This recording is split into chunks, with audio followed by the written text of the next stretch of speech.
Hey guys, it's me, Mr. 250, and welcome to the final video for Nier. So, I've been wanting to get around to this for a while, and I kept getting pushed back because, honestly, I needed a solid hour to do some research on this, just so I could get enough notes together to say this right. Because the problem I have is, I never really...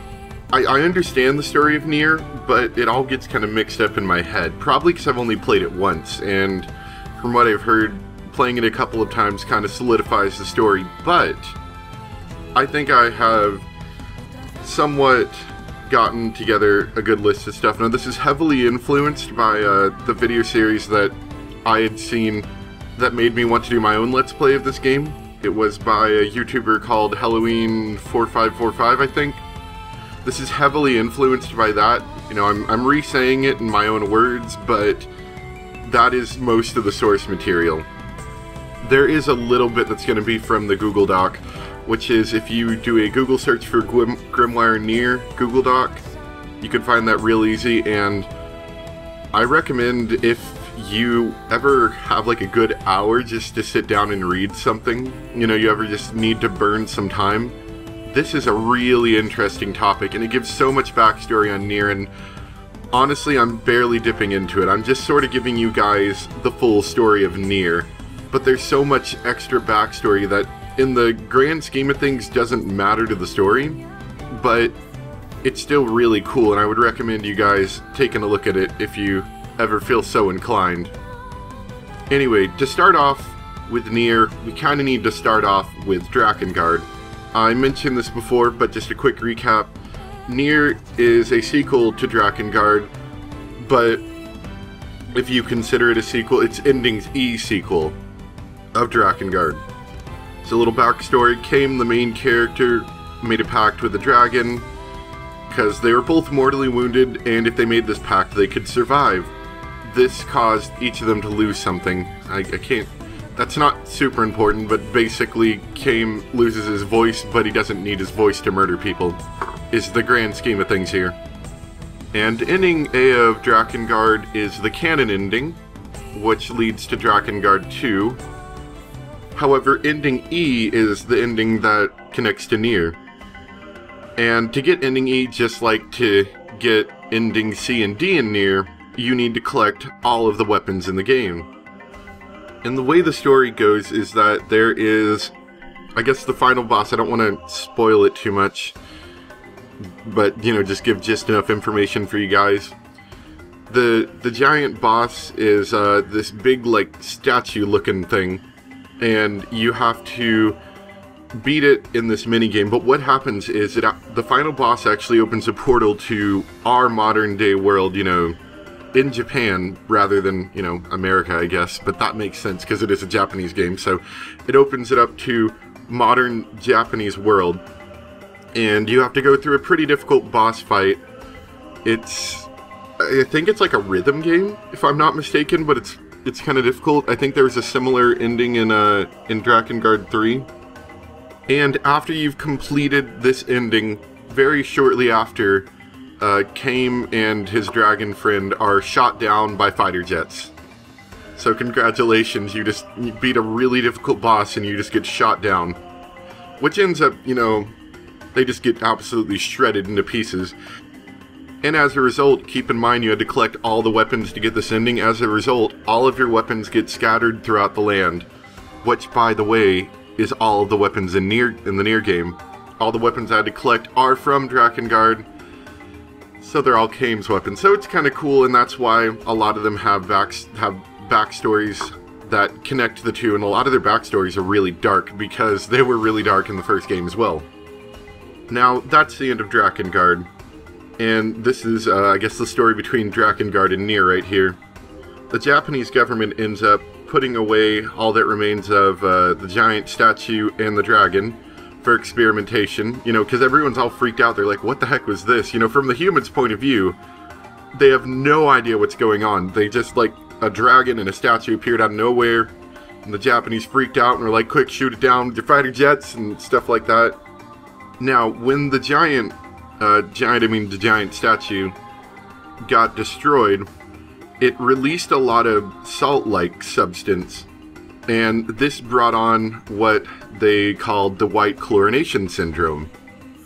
This causes people to become sick, and over time, it turns people into what are called legion, which are basically insane humans. And think of it like they're insane and they attack humans. Anyway, over time, the humans do experimentation on this dragon, and they discover magic.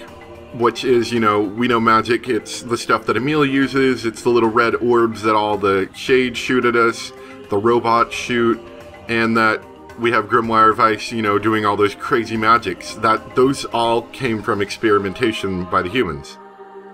Now, from what I understand, I believe that the large concentration of all of this white chlorination syndrome is in Japanese ward Shinjuku, which I don't know a ton about, that, but I guess it's like an area in Japan.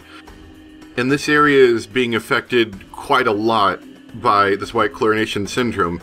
So eventually these people decide, hey, let's build a large wall around it to contain everything. They call it the Wall of Jericho, which, if you know the Christian biblical story behind the Wall of Jericho, is probably a bad name, but I digress. Let's continue. Have I been calling it right? Shinjuku? I think that's how you say it. And as a little side note, I'm not 100% sure on this because I've never seen any real dialogue connecting to it. I've done some searches for it and I can't find any real data. However, from taking a good look from the Lost Shrine, which hopefully I've gotten a good picture to show you guys right here, maybe even a small clip from my video, I don't know, you can see that the Lost Shrine is basically, it's a tall tower-like thing, and there's a huge crater, and then interestingly enough, there's walls around this. Okay, think about that for a moment, would you? There's large walls around this. I'm not 100% sure, but I think this might be the remains of Shinjuku, because by the way, the entire world of Nier takes place in what I've been told is the Tokyo Bay area, which I believe includes that area. I'm not sure. Let me do a quick search on that. Anyway, I'm not 100% sure on that, but I believe that's what it is, and I don't know. Tell me what you guys think. Doesn't that appear to match up with the story? Anyway, for a little more explanation, this works for a little bit, but it kinda, like, they seem to have failures occasionally, and they're getting pressure from other world powers that they need to contain this problem. The area starts to spread to where they're doing the experimentation on the dragon and the giant, and so they move them to another location, somewhat unrelated, but I think it's a little bit important. Anyway, eventually the walls fail. I believe there's this thing called the Red Eyes, which are really, really, really big, like Legion-ish things. They're kind of like their leaders.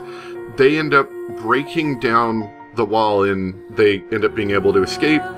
And now the syndrome has effectively been spread throughout the entirety of Japan.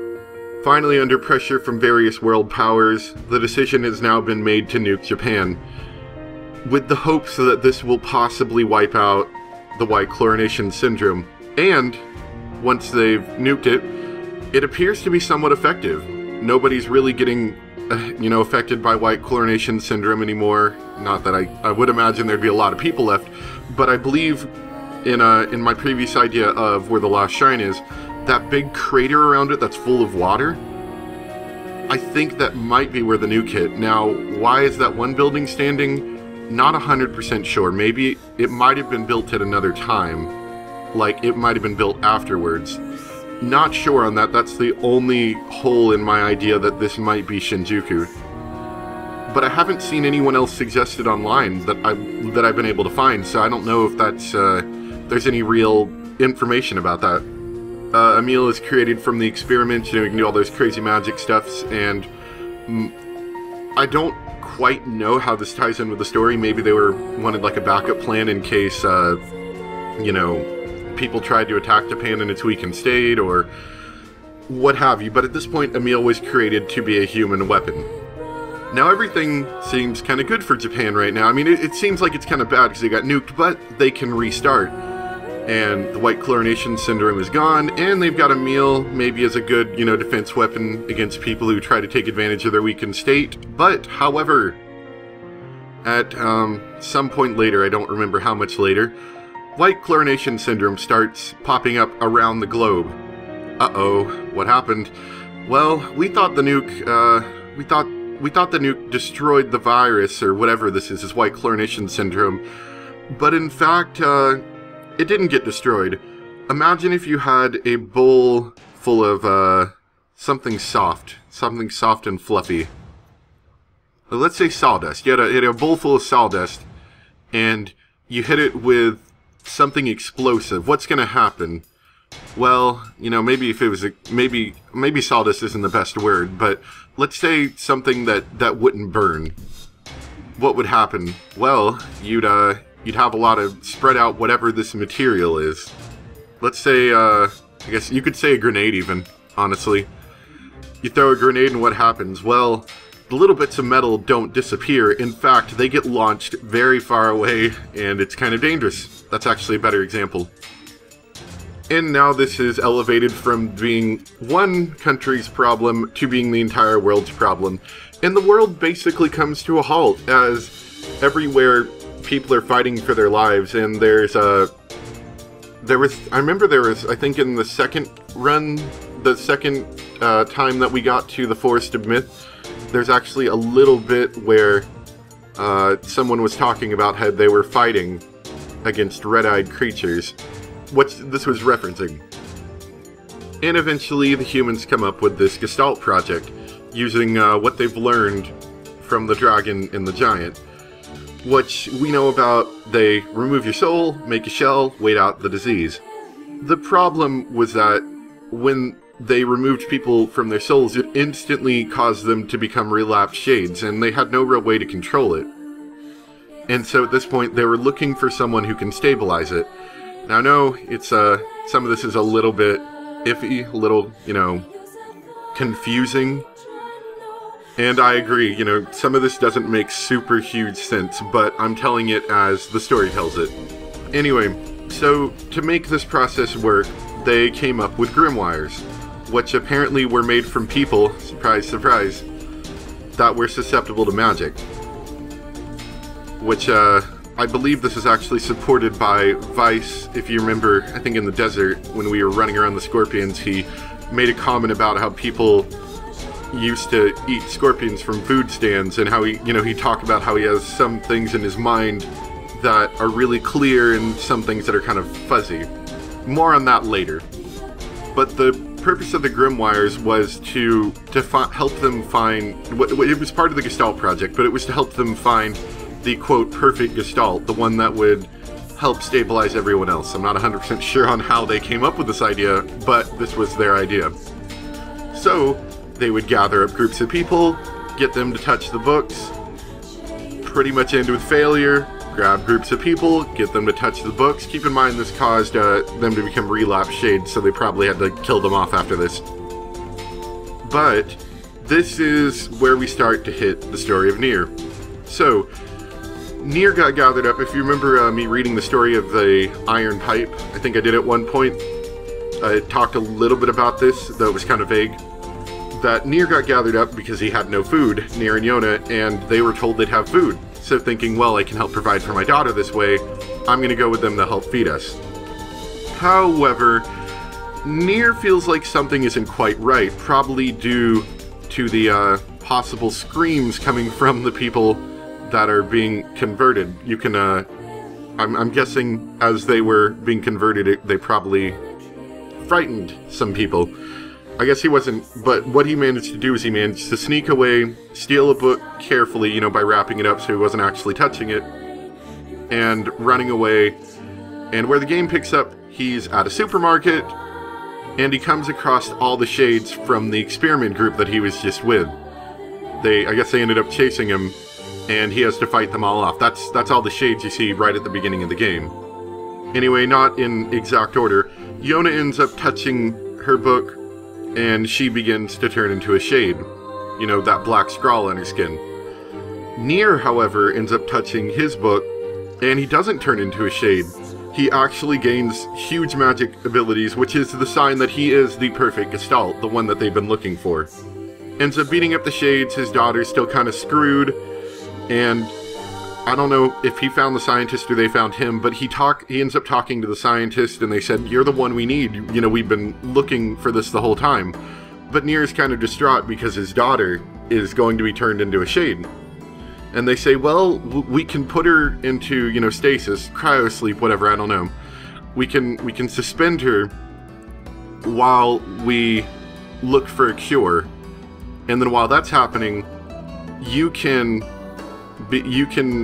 provide, I think it was like magic basically, or whatever it is, to all of the shades, which will keep them from relapsing. Maybe not the ones they've already made, but new ones.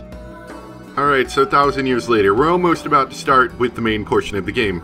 At first, Nier actually looked normal. He didn't look like he did at the end of the game. I'm talking about the Shadow Lord, sorry. I'm going to refer to Gestalt, the original Nier, as the Shadow Lord, and Replicant Nier as Nier.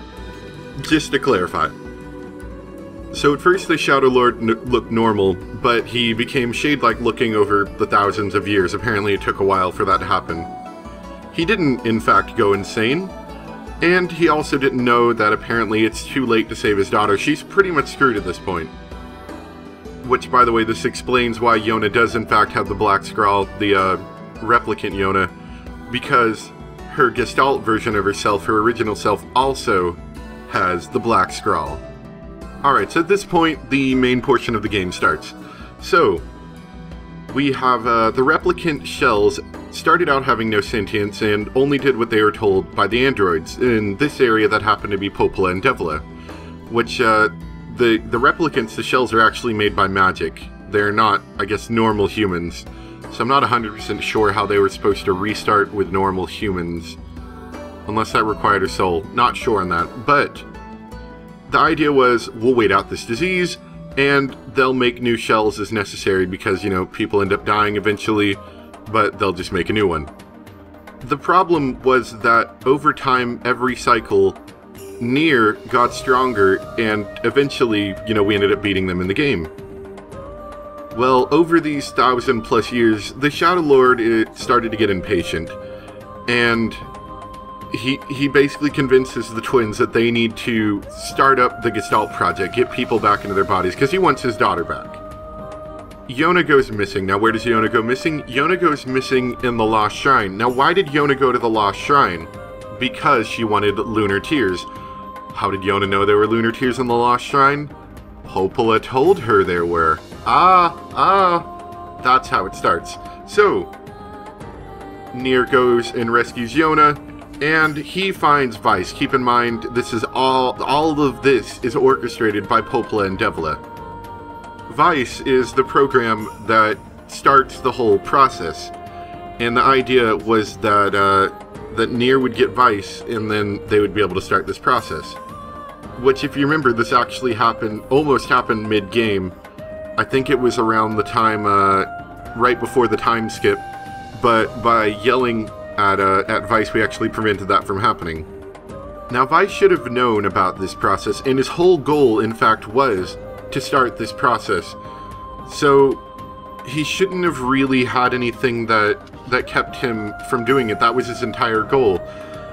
But his memory was a little shaky. Now, why was his memory a little shaky? Well, he might have been suffering from a mild case of memory loss, due in part to some idiot smacking him around with a sword. Yeah. Oh, sweet, cool, page 1 is done. So anyway, keep in mind that the process was kind of screwed after this because Vice didn't know what he was supposed to be doing. Now, of course, to, you know, add insult to injury, by this point, towards the end of the game, most of the shades had started going crazy, and the Shadow Lord really couldn't keep this up for this long, which is another reason why they decided to kickstart the project. And as we saw at the end of the game, the Shadow Lord finally gets his daughter back in the Yona shell, but she ends up killing herself for replicant Yona's sake, which you saw kind of that shadow drifting into the sunlight. And of course, Nier's, the Shadow Lord, sorry, is understandably upset in this situation, because now his daughter's dead, and he's waited over, he's waited over 1,000 years for this one moment, and she basically just killed herself. Alright, so now for the ending. So, replicants can't actually reproduce. The androids kind of recycle their bodies, from what I understand. And the Shadow Lord's gone, the Grimoires are gone. So, the world of humans is basically done for at this point, because no one can reproduce. Like, there's nothing that's going to, I guess, immediately kill off the replicants, other than maybe the remaining shades that Nier didn't kill off himself. But once they're dead, no one will bring them back. So in terms of humans, the only people that's really left is Emil, as we saw in Ending B, because he's actually immortal, he can't die, and you could technically say the androids in the other locations also are probably not dead. But those probably don't matter as much, because we won't really ever see them. Which is why, even though Ending B kind of ends up pretty funny, with Emil rolling on the ground, he's like, oh, I better find everyone and tell them about this. Ending B is probably one of the saddest ones, because that truly makes you realize that Emil can't die, and that he's basically going to be stuck on a world with nobody forever. So, throughout the course of this game, you ruined the world, you killed many, many innocents, and children, mind you, and generally, you didn't gain much of anything. I mean, I guess he gained his daughter, which I'll go more on that later, but wow. Seriously, bro. That was a bad move. So, where most of this information comes from is Grimoire Nier. It's a huge, huge book that is a companion book to the game. You can buy it, however, it's in Japanese. However, doing a Google search for Grimoire Nier Google Doc will give you a fan-translated version of it, which, while it's a little erratic in its translations in some areas, is still an incredibly interesting resource, and if you're still interested, I would recommend reading through it. It has lots of cool stuff like backstories on Kaine, on her grandmother, and on Tyran, if you were so inclined to know about them. They actually do have some interesting positions in the game. And the last thing we're going to be going over is Ending E. Now, Ending E isn't actually in the game. It's entirely text only. You read it from Grimoire Nier, but I'm going to read it for you guys. Now, a few things to note. Keep in mind, most of the locations in the game had, some ulterior purpose, other than just being a dungeon for you to run through. For example, the Junk Heap was an area that was a military base, and its primary thing was, from what I can tell, to build robots to fight the Legion. All those robots that you find, like the P-33s and all the little flying dudes and everything, all of those were designed to fight Legion. And the last little bit of information before story time for us is the Forest of Myth. Now, the Forest of Myth was an odd place in the game. You went through text adventures on it, and it was just weird, and it seemed to have no real purpose. It was just kind of a place people lived, and it was kind of weird. Well, the Forest of Myth is actually a huge cover. A myth, as it were. Yeah. It's actually a huge computer that archives the world and stores memories. And it was apparently designed as like a last resort in case something happened to the Shadow Lord, is I think the idea. Though I'm a little bit confused. I think that might have been poorly translated somewhat because it doesn't quite make sense with the story you're about to hear. But that's apparently what it was for. It was supposed to be if something happened to the Shadow Lord, I think. Alright, so this is a Google Doc connected to Grimoire Nier. It's Ending E. It's titled Incomplete Summary from Chinese Forums and Blogs. The end is near, the end of Nier. Now, one thing I want to say really quick is this is not the most fluidly translated. It's a little rough, so it doesn't sound quite like the same type of story that the game tells. It's told in like a different perspective a little bit. It's kind of weird. And as a second thing, I'm going to be, of course, paraphrasing some of Kaine's colorful speech, so if you'd like to see the actual translation, feel free to take a look at that. Oh, and one final thing, ending E takes place right after ending D, the ending where Nier decides to give up himself in order to save Kaine. Now, Kaine is completely free from the Black Scrawl, but Nier basically never existed. So, let's begin. Kaine continues to have nightmares after Nier disappears, with the feeling that she has lost something precious. Keep in mind that, she doesn't know what it is she's lost, but she feels like she's lost. Kaine remembers saving a girl named Yona from the Shadow Lord's castle, and that the Shade Tyran is gone for unknown reasons. But every time she thinks back to that moment, there's always something flashing before her, but dissipating right away. The troubled Kaine feels like taking out her bad mood on some shades. That's why she goes to the Forest of Myth after hearing about the presence of shades there. When she arrives, she noticed that the forest has become something entirely different. It no longer looks like a forest, but instead a fusion of forest and machines, with power cables covering the ground like tree roots, and every step's filled with slick green machine oil and sap. Kaine manages to arrive at the most eye-catching tree in the forest, and suddenly, the vine-link cables, vine-like cables, yeah, that was a mistranslation, or the cable-like vines tangle together in the shape of a young man. Before he could finish, Kaine had already lopped his head off. The body falls apart and is reformed in another area. How violent. Allow me to introduce myself. I am, says in brackets, random code, the overseer of this forest. Random code? Kaine paused. The young man continues. You don't understand the language my name is in, so call me anything you like. Whether it is the overseer or young man. You probably have a lot of things you don't understand right now. So, what do you want to know? 1. About the forest. 2. About me. 3. About the future. Pick one. Before Kaine could answer, the young man has started his explanations already. First, about the Forest of Myth. It is the terminal computer where the ancient people studied the demonic element, aka magic, and quantum physics, which apparently has to do with pulling magic out of the other world. The world of Drakengard, mind you. The young man said the area is entering its final phase, and the shutdown sequence has already begun. As the young man continues his explanation, swarms of P-33 drones rushes in and attacks Kaine. On to the second point. The mysterious young man claims to be an existence similar to that of the Grimoire Vice. He controls all the demonic element, the life and death of gestalts and replicants, and the information of everything within the area. A P-33 humanoid robot appeared as most of the P-33s are taken out. Kaine remembers fighting that thing the junk heap, alongside with someone. But who was it? That's the most important person to you? If you can defeat these kids, I'll tell you why you're here, and the person that you cannot remember. The young man laughs as he summons a robot that looks exactly like Kaine. The third point, the future. Like I said, this world is a failure. We don't need robots and humans, and I have lost my reason to exist. Emile, with an unexplained extra pair of hands, so I guess at this point Emile apparently has hands, appears out of nowhere and joins Kaine's battle against the robot Kaine. Emile notices that the tree is the source of power of everything, and the two concentrate their attacks at the enemy core. The scenery, the trees, the ground, the human face dissolves into a giant puddle.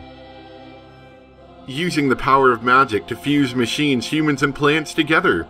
This is the truth behind this world. Amazing, amazing! A replicant like you can reach this level. Amazing! The young man babbles on as he disappears. Disappears. Gotta love this translation. Power cables are whipping around in the wind as a storm is formed. Emile protects Kaine as she approaches the magic power source. She just keeps on slashing her sword in the overpowering white light. Then suddenly, everything quiets down as though she has arrived at the border between reality and a dream world. Kaine feels that something important is in front of her. She tries touching it and can vaguely tell that it is in the shape of a person. Kaine, don't... Tears flow on Kaine's face. Go back. Do not come here. Don't. She grabs onto it as it slips away, losing something important again. This is making me mad. This is my life. I'll decide how I live. I don't need anyone telling me what to do. It's my decision to die for you as your sword. Keep in mind that's Kaine speaking. Kaine cries out of fear of losing that important thing again. She's angry at how powerless she is. I must get it back. I'll get it back no matter what price I have to pay. Someone pushes Kaine from the back. Kaine uses this to help her move forward. Stop screwing around. How can you just disappear all by yourself? I am the one who will decide what the meaning of my life is. I'll do whatever I want with my own life. Get back here. Explicitive words. The white light disappears, and the blue sky reappears. The forest of myth disappears, replacing it as a giant techno-organic flower. From afar it resembles the lunar tear. At the stamen, Kaine is holding a person that is important to her. This person that she is used to seeing. This kind person is in deep slumber. Emil floats closer. Kaine looks up to the sky, thinking back to how someone helped push her forward within that white light, when she clearly heard, "I'll leave this guy to you, lingerie woman." They meet again. And Emil with a slightly different body. An older Kaine and a younger version of him. Yes, his name is... And that's where the story leaves off. Keep in mind this is translated from the Japanese version of the game, which has the younger version of Nier. So, replace that with, instead of a younger version of him, think of an older version of him. I don't know. But that is ending E. Now, that one's kind of nice, because it ends up with Nier, instead of ending off being so despicably sad, it's a little bit happier. From my understanding, the computer shut down, which I'm still a little bit confused as to the computer's purpose. Maybe I'll do some more research on that, but basically the computer has no purpose, so it shuts down, is the idea.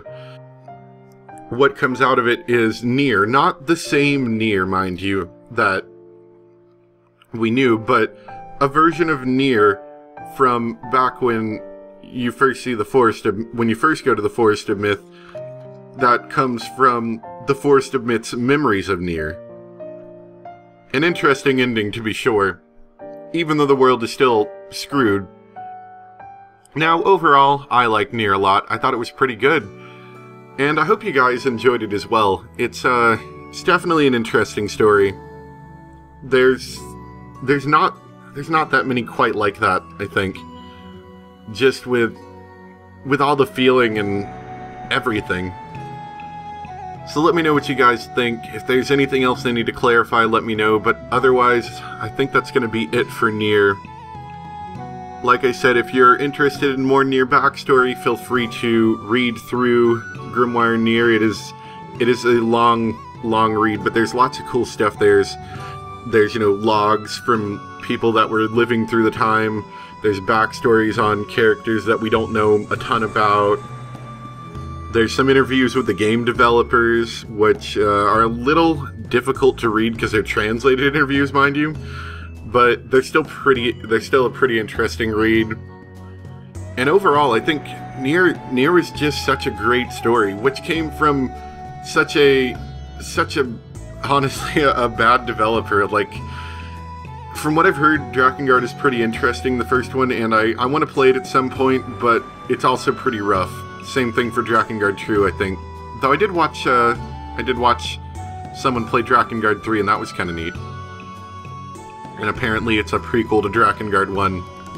But I think I'm rambling at this point. Thank you guys for watching this if you did watch the entirety of it. And now that I've finally gotten around to it, I'm sorry. It did literally take me an hour of sitting down and listening to someone else's thoughts and writing some notes and looking through a bit of Grimoire Nier and jotting down some additional notes. So it definitely took some time, but I think it was well worth it. So anyway, I hope you guys enjoyed, and I'll see you next time for the next series. I've actually got a game already set up that I might do a little bit right now. Could be fun. Anyway, see you guys next time. Bye.